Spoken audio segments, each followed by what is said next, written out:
Hello,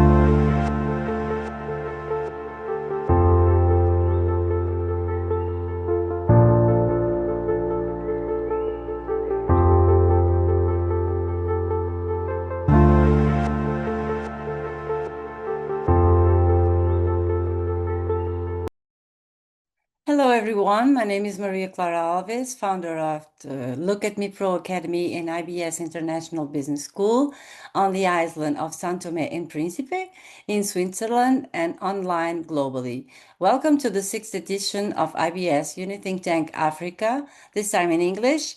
Our guest is the most noble and my dear friend, the Ambassador Dr. Brunson McKinley. Today, we are going to discuss more than 26 years on a critical vision of the current landscape of massive migration phenomena in Europe, the US, and the rest of the world, as also the EU Pact on Migration and Asylum. Allow me to take a little time to introduce our distinguished guest to provide context. Today, I want to highlight Dr. Brunson McKinley, a major figure in migration and diplomacy with an impressive career. Born in 1943, he currently serves as co-chair of the Association of International Mobility, of AIM, and was Director General of the International Organization for Migration, the IOM, for 2 consecutive terms from 1998 to 2008. McKinley has a classical education. He earned his AB in classical languages from the University of Chicago in 1962 and an MA from Harvard in 1964. After a brief stint considering law school, he joined the U.S. Army, serving 5 years as an enlisted man and officer, including in Vietnam. In his diplomatic career, he was the first U.S. ambassador to Haiti in the post-Duvalier era from 1986 to 1989.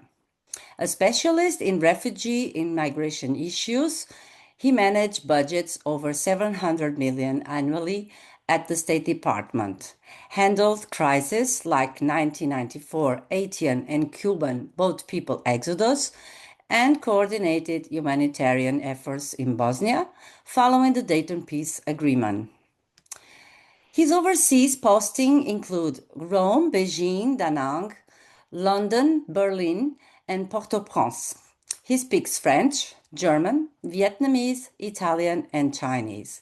In 1998, the United States nominated him to lead the IOM, an organization that at the time had dozens of member states and operated in critical regions like Bosnia, the Caribbean, the former Soviet Union, and the Persian Gulf.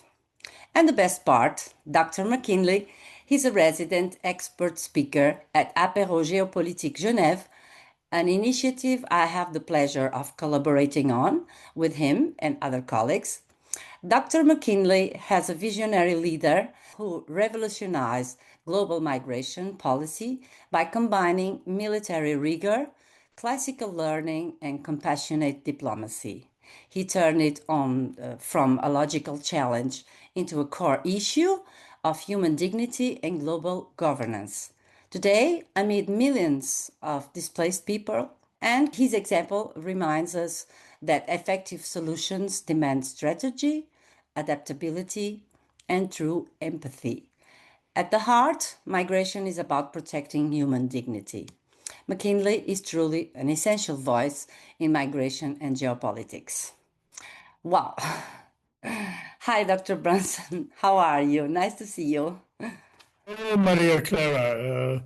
Thank you very much for that flattering introduction. It's very nice to be here with you today. Thank you. Well, my first question, Dr. McKinley, is with your vast experience, especially during your time at the IOM from 1998 to 2008, how do you see the evolution of mass migration over those decades? And what has changed and what has remained constant? Well, it is a very important issue. This is obvious. And I would say it's growing in importance and has grown over the last generation. It's an economic issue, of course. Migration is very important in the economy of many nations and many households. It's a political issue, it's a cultural issue, it's a humanitarian issue, it's sometimes a security issue. It's even become a foreign policy issue. The heads of state talk to one another about migration, and it's a very serious matter. So it's one of the top half dozen portfolios that interest world leadership today. So there's no question about its being very, very important, and I would say of growing importance. It's also, I think, clear to say that there's still a lot of work to do to try to get migration right. And when I say getting it right, I mean putting it under a decent, efficient, humanitarian, generous, profitable management so that systems are set up that people know about and can use to their own benefit and that nations can use to their benefit that take advantage of the positive aspects of migration while eliminating the negative impacts of migration. And this is what the world is still struggling to get right. And I would, if I had another minute, I would say that it's worth dwelling upon the fact that different parts of the world deal differently with migration. I'm struck by the fact that in Asia, for example, where half the world's population lives, most countries have serious, strict, and even sometimes very conservative migration policies. They take it very seriously, possibly because very large numbers of people live in close proximity throughout Asia, whether it's China or India or communities that surround them in Southeast Asia and the rest. But they do take it pretty seriously there, and they devote some attention to it, and they have rather strict regimes in place. Other parts of the world are more laissez-faire.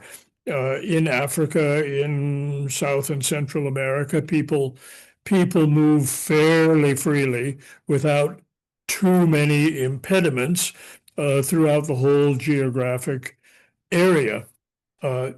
North America is a country which has known, is a continent which has known very heavy migration. It was built by migrants, but has now become much more restrictive in its migration policies, particularly under the current administration in the United States. But the current administration in the United States is not an anomaly. Very often in the past, America has also gone through periods of strict migration controls, and we can talk about that if you wish. And that leaves Europe. Europe is, I would say, unique in that the prevailing philosophy of migration has been a version of open borders. And this has something to do with the European Union's desire to build down the internal borders inside the European Union. But the same attitude has affected the external border of the European Union and Europe in general, so that you can say, roughly speaking, that the predominant philosophy of migration in Europe has been open borders, which to my way of thinking, puts the decision making in the wrong hands. It puts the decision making in the hands of would-be migrants and asylum seekers, in the hands of smugglers, in the hands of possibly unscrupulous employers who are looking for cheap labor. I think, and I've said this right along to my European friends, as Director General of IOM and afterwards that they really needed to become more serious about migration and put in place systems of managed migration so that they can take control of the phenomenon and use it for their own benefit and, of course, for the benefit of the migrants as well. And that message uh, has sometimes gotten across, but as a general proposition is still not practiced very stringently in Europe, where in Europe even today the boat people phenomenon and the porous external borders as well as the largely non-existent internal borders means that the European governments really are not in charge of this. And this is what has provoked the reaction that everybody talks so much about, the political reaction, the growth of new political forces that are explicitly anti-immigration, anti-migration, anti-foreign in some instances. So my prescription would be you've got to take this more seriously. You've got to get control of your borders and you've got to organize the migration that you want and that you need in such a way that you are in charge and you give confidence as a government to your people that you know what you're doing. And then I think things can work. But as I said before, there's still a lot of work to do on the migration portfolio. Mhm. Interesting. Yes, I agree with you. That politicization, that is something we see highlighted today. One of the most debated points currently is the new EU Pact on Migration and Asylum.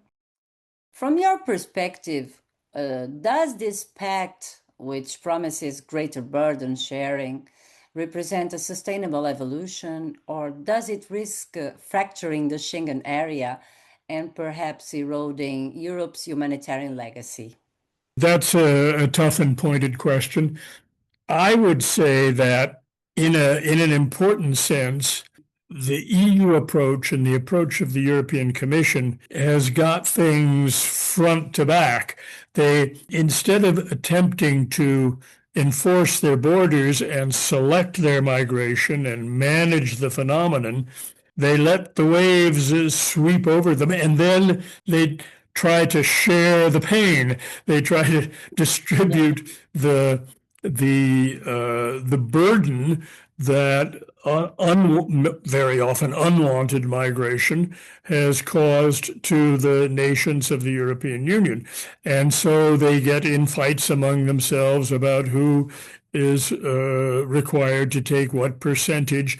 But this is a secondary phenomenon which is caused by the failure to tackle the real problem, which is that you don't have control over the migration to start with.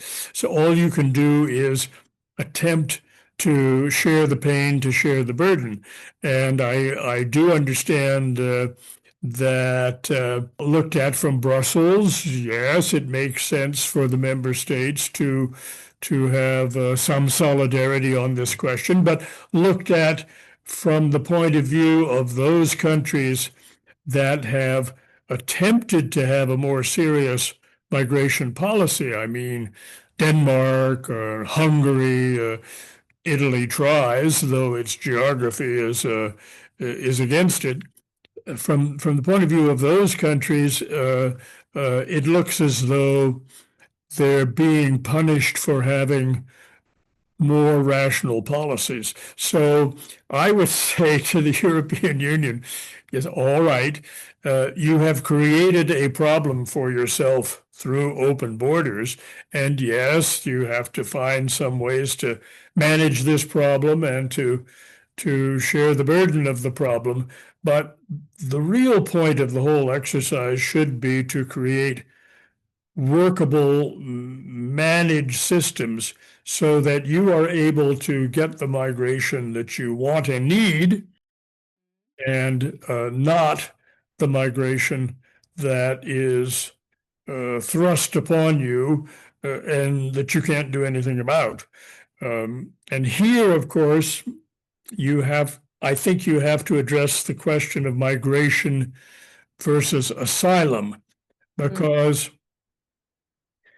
in Europe, a lot of people don't make the distinction the way they should.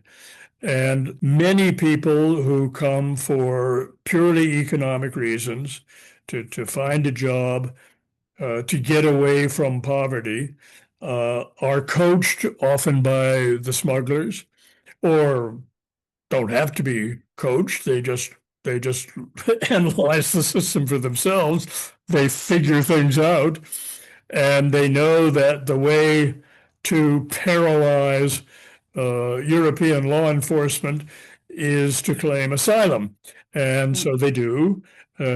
Sometimes they have a valid asylum claim. I don't dispute that. There are real refugees in the flow, but I would say that they are a minority, and that most of the people in the asylum system are claiming asylum because they know that that's a way to beat the system. And and if I'm right, and if the attitude I've just expressed is shared by the people of European nations and by certain governments in European nations, more and more governments all the time, well, then you can understand why people think that they have been misled about migration. They've been told over and over that migration is a good thing, but they see all of the disadvantages too, and no one talks about that. mm, And they understand that they're being taken for a ride. And this also fuels the populist, anti-immigrant, anti-foreign political backlash, which can be avoided mm. by managing migration properly, the way many countries in the world do. And we can talk about examples of other countries in Asia and in other parts of the world where migration is taken seriously and managed as a very important public policy portfolio. Mm. Interesting. But let's delve deeper into the details that often get lost in public discussion. Many view migration as a burden, yet Europe, with its aging workforce, desperately needs immigrants to fill labor gaps, with the potential to add billions to GDP. However, public services are under strain. What's an economic benefit, perhaps overlooked, are targeted integration policies, and how can we balance that with voter concerns about housing and welfare? Mhm. Well, I agree with the underlying thoughts behind your question. The European economies do need migration, Yes. um, but they need a special kind of migration. They need a selected migration, which uh, which fills in the holes in their workforce and in their ability to build the economy. It's a fairly big job, but it's by no means an impossible job to design a system whereby nations, because I think it will be the nations individually that run this kind of thing. I You think could try to give it to the European Commission, but I don't think so. that hasn't worked so well in the past. No, please But the don't. individual nations, they can, and then of course not all European nations are members of the European Union, and the British, for example, have as big a migration problem as any other country.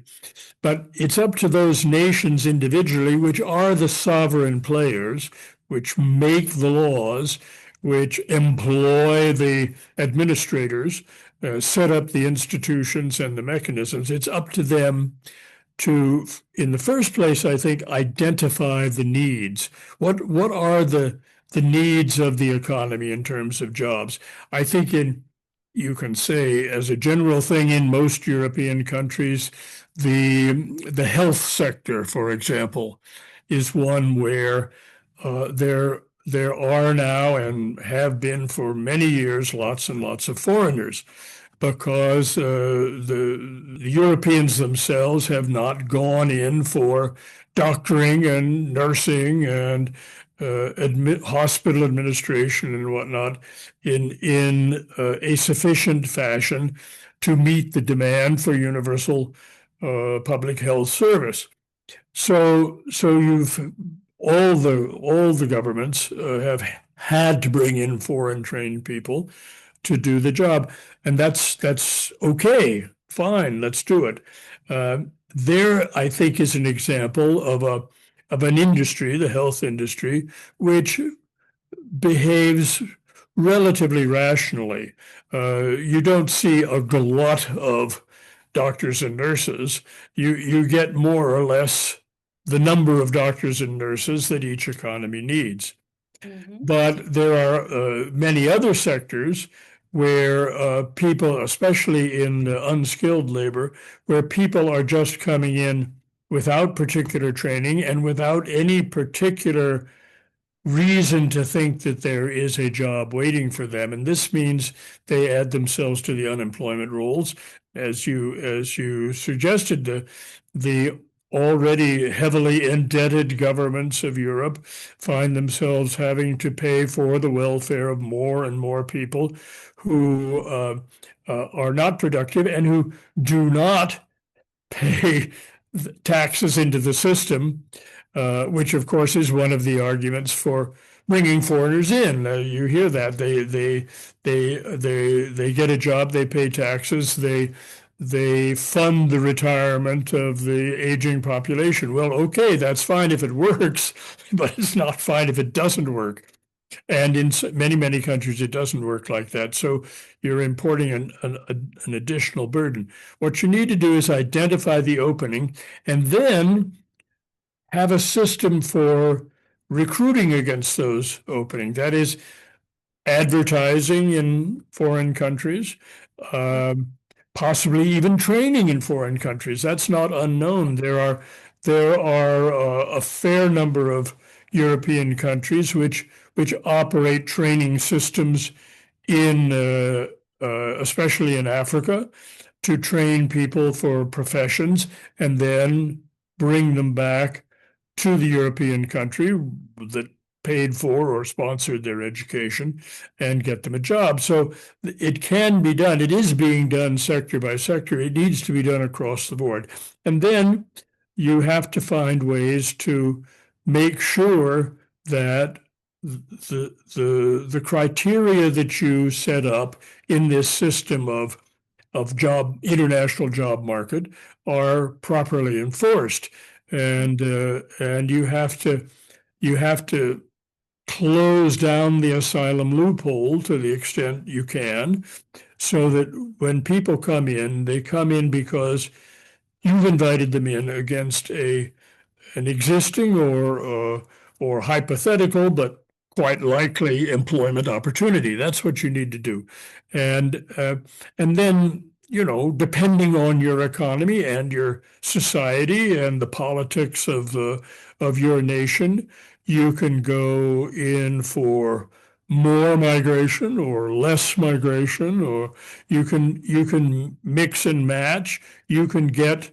the right foreigners in the right positions who will in fact work and pay taxes and will provide valuable services to your nation and to your society, and will therefore be accepted and will not become a political problem, will not be rejected out of hand.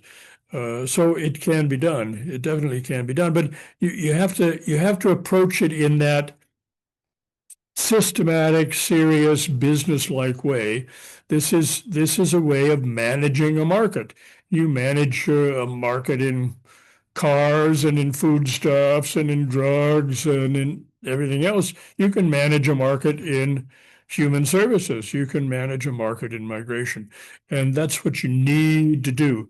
But to do that, you have to approach it as a more as a business and economic phenomenon than as an asylum and humanitarian phenomenon.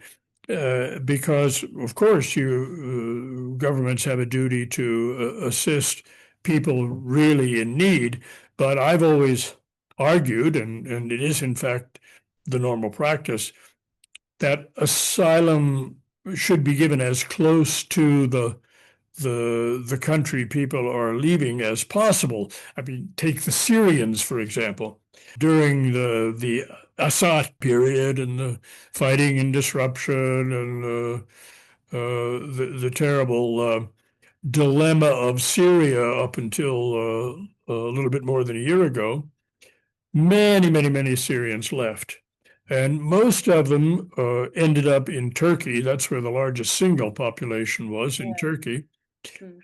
And that's where they left by the millions at the invitation of Chancellor Angela Merkel to go to Western Europe. I think that was a mistake. I think the refugees should have stayed in Turkey, and Turkey's European friends and NATO partners should have helped Turkey to deal with that considerable problem and reward Turkey for facing up to that serious local problem by considerable aid to share the burden and help Turkey deal with the problem, so that when Syria began to normalize, as it is beginning to normalize now, those people could go back from Turkey by crossing a single border, and it would not be such an enormous problem as it is now, that the Syrians are scattered all over Western Europe.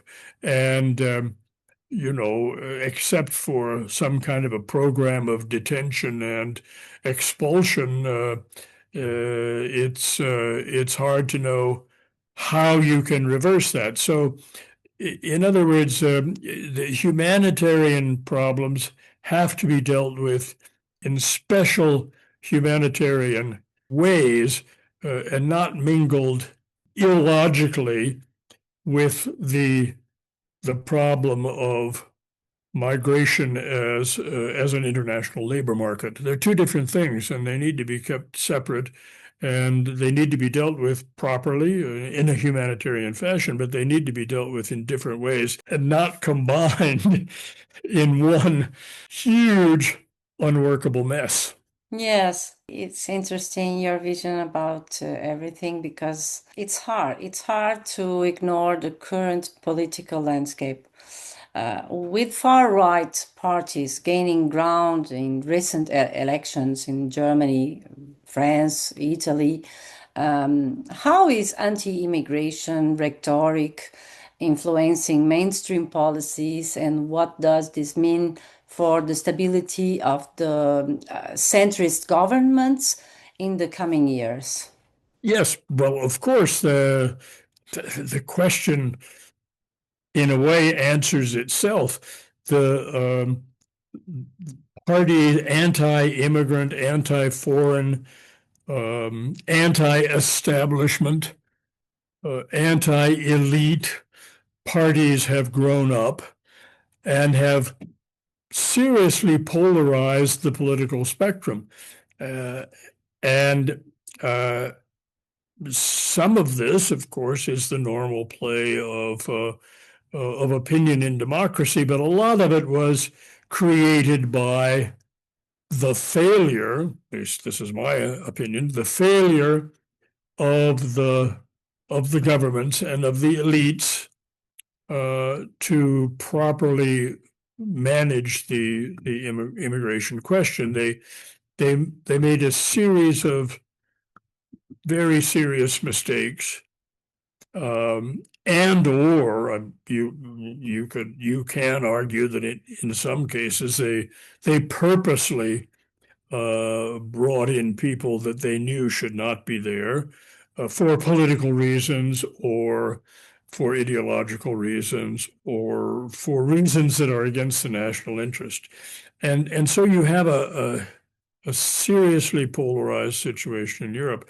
I think personally that the anti-immigrant parties, like the AfD in Germany, to a degree, the Rassemblement National in France, Signora Meloni's party in Italy, Mr. Farage in Great Britain, are unlikely to be as fiercely anti-foreign if they do ever come to power than people fear they would be, because if they should happen to come to power, and it may be that they will not, but if they should come to power, they're going to find the same dilemmas that are facing the current more centrist governments. And they will see that there's no snap your fingers easy solution to the mess that has been made of migration in Western Europe. They're just going to have to deal with it the way others have done. And if you look at Signora Meloni, she is against uncontrolled immigration, but she hasn't been able to do all that much about it because she hasn't been able to close the external border. She hasn't been able to cut the boats off entirely, and she still has to wrestle with the problems, and that's just the way it is. If you set off on the wrong path in the mountains and you walk along it for years and years, at a certain point, you're going to realize you're lost, but it's not so easy to get back on the right path. It's not so easy to go all the way back to the beginning and start over.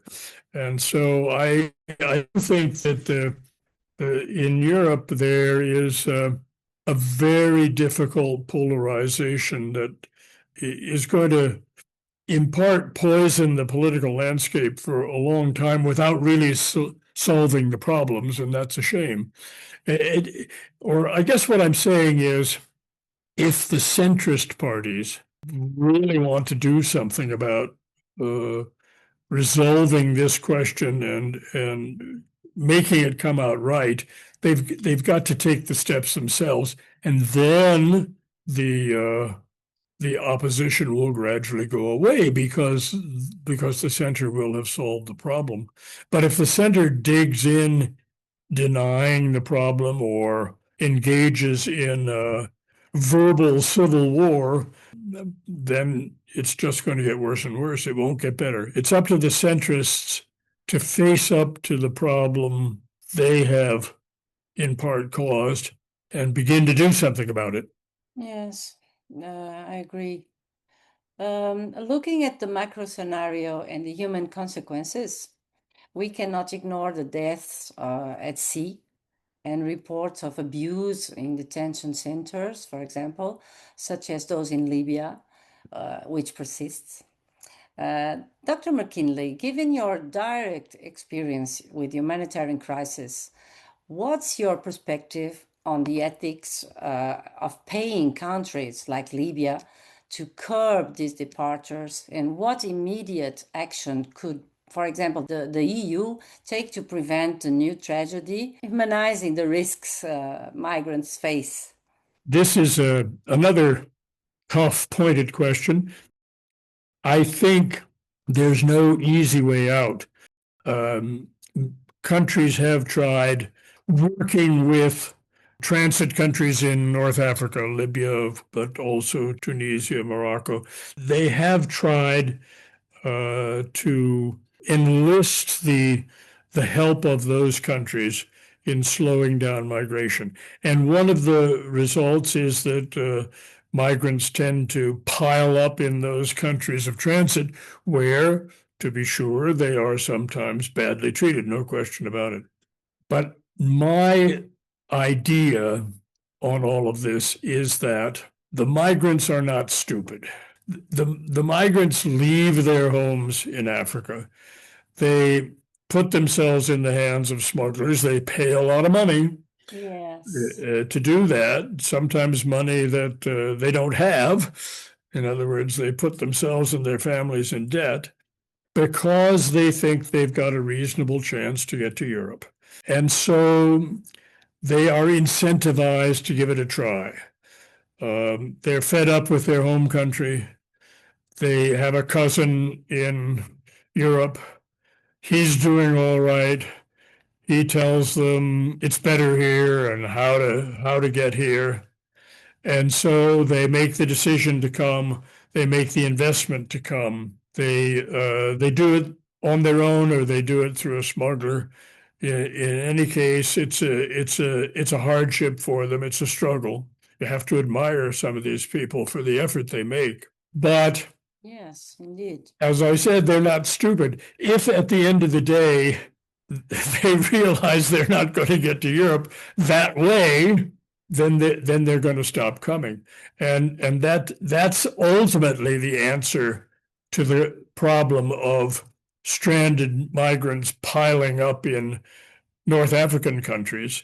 They won't come from the south of Africa. They won't come from sub-Saharan Africa if the word gets around, and it will get around, that the free ride is over. You can't get to Europe anymore, not in a small boat, because you're not going to be picked up, rescued in the Mediterranean and taken to Europe. You're going to be picked up and taken back to North Africa. And after a while, that flow, that irregular flow of economic migrants from sub-Saharan Africa will stop. Now, can it be replaced and rechanneled into more productive ways of getting to Europe? I think yes, because there are plenty of examples of people who take the training, take the tests, apply for the jobs, get a sponsorship in Europe and make it to Europe through systems set up by governments and employers in Europe. It's small right now. It needs to get bigger. And you need to shift people from the smuggling routes into the normal routes. And that's not going to take care of all of the same people. Someone with no qualifications and no particular reason to be accepted in a European country is not going to make it. But you're going to incentivize that person to get some training, to learn a trade, to do something useful and something that the Europeans need, and then maybe that person will have a chance. I like to quote, turning away from Europe, North Africa, Africa problem, and looking a little bit at Asia, where migration is better managed. I like to cite the Philippine example, because the Philippines is a country which for a long, long time, certainly all through the 20th century and still increasingly in the 21st century, has turned migration into one of its big economic advantages. In other words, it trains and sends to work overseas large numbers of its own citizens in many, many different capacities. Everybody knows about the domestic service, but that's only a small part of it. Seafarers, the people who operate the ships of the world, very, very heavy Filipino contingent. Mechanics and engineers who work in industries and plants and on power grids all around the world are Filipinos.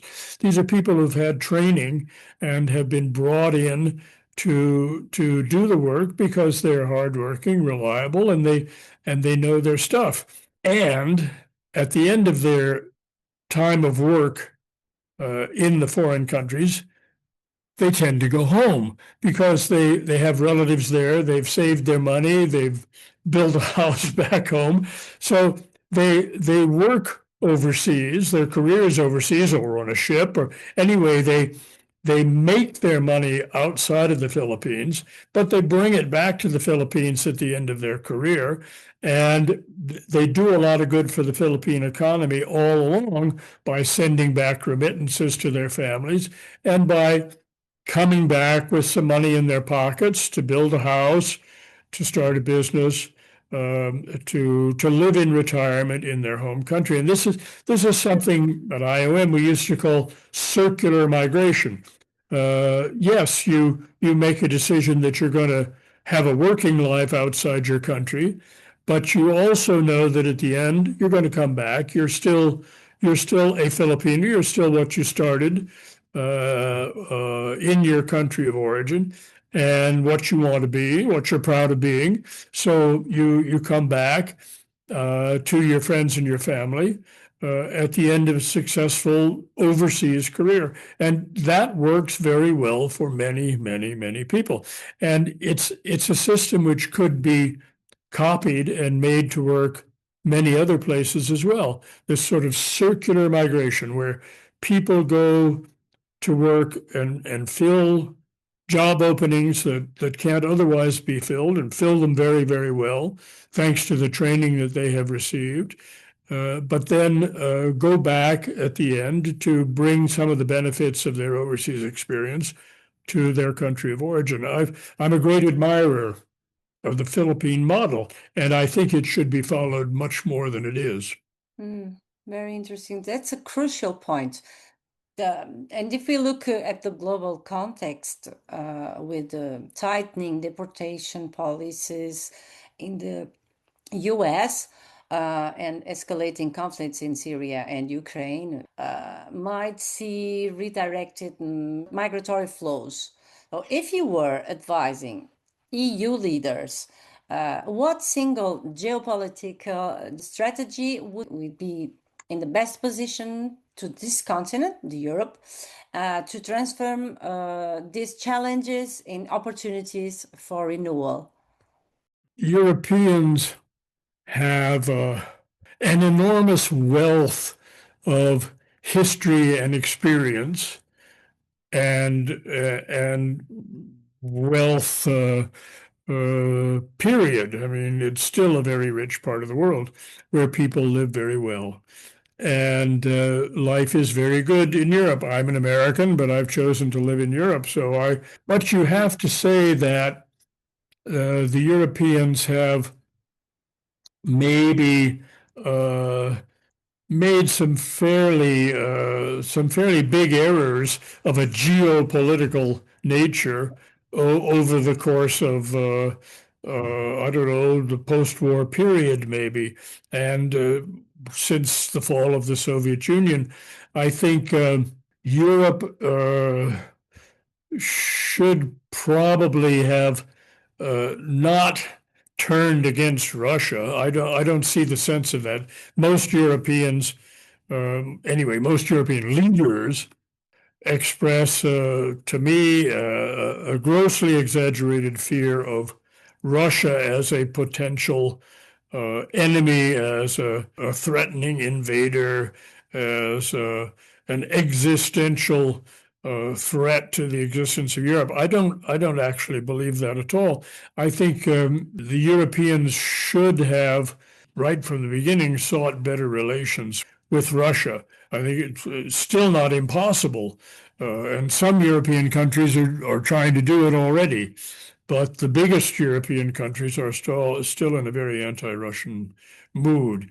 And so I think that was a mistake. They found themselves now wholly dependent for their security as they see it on the United States, but very unhappy with that with that dependency because they see that the current American administration is just not as interested in Europe as earlier administrations were. The current administration wants to focus more on Asia and on other problems. The current administration wants to have better relations with Russia.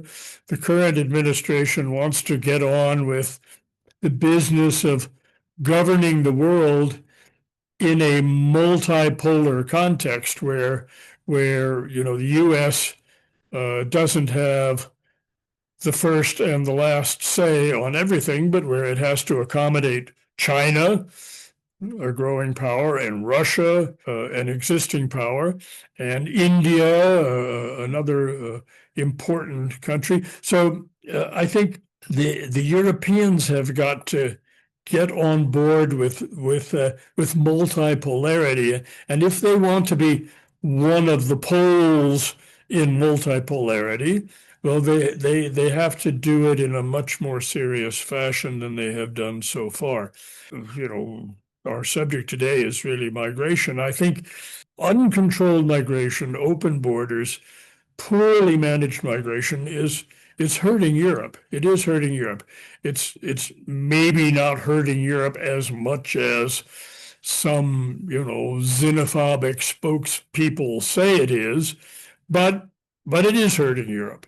And the sooner Yes, for good sure. systems are put in place to manage migration properly, beneficially, humanely, the better for European society itself and better for its relations with the countries of origin of these migrants. So I would say, yeah, Europe has got to do a little bit of self-searching, a little bit of self-examination, and maybe reorder its priorities a little bit if it wants to prevent the divisions of the nations and the polarization, the political polarization of the nations of Europe from getting out of hand. Yes, I agree. From your perspective, what message could you let to Europe? Because we are living hard times, everyone, not just Europe, but all over the world. But since your experience is so relevant, what advice could you give to the Europeans? That's a good question. Uh, Europeans like to say, and there's some truth to it, that all of the evils that they suffer from come from the United States. It all, it starts in California, it sweeps across America, and then it lands in Europe, and all of the bad things, whether it's junk food or sexual deviance or whatever, it all comes from the United States. Now, that's not entirely true, uh, but there is a kernel of truth in that, and so Of course. it's a bit much, or some people might argue that it is a bit much for an American to tell the Europeans what they need to do. Um, No, I and mean by that's your exactly what some experience. Americans are doing. That's what the American vice president and people who think like he does are doing all the time. They're lecturing they're lecturing the Europeans on, all of their failings. They don't spend enough on defense, and they've overdone the welfare state, and they uh, they don't get serious about the defense of freedom, and so on and so on and so on.